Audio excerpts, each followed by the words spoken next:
Hi friends, இன்றைக்கி பசங்களுக்கு வந்து லஞ்ச் மட்டும்தான் ரெடி பண்ணேன். அதில் பிரேக்ஃபாஸ்ட் வந்து நாங்கள் ஒரு ஃபங்க்ஷனுக்கு போய்ட்டு அங்கே சாப்பிட்டு வந்துட்டோம். லஞ்ச் வந்து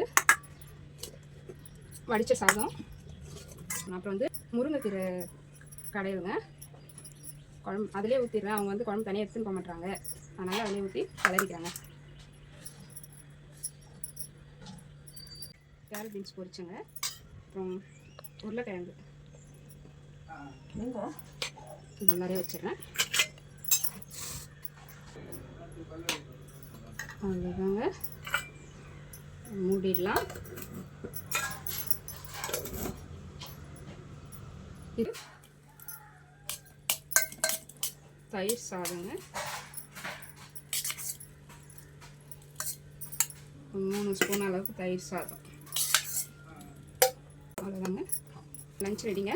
உங்களுக்கு சேனல் பிடிச்சிருந்தா லைக் பண்ணுங்கள், ஷேர் பண்ணுங்கள், கமெண்ட் பண்ணுங்கள்.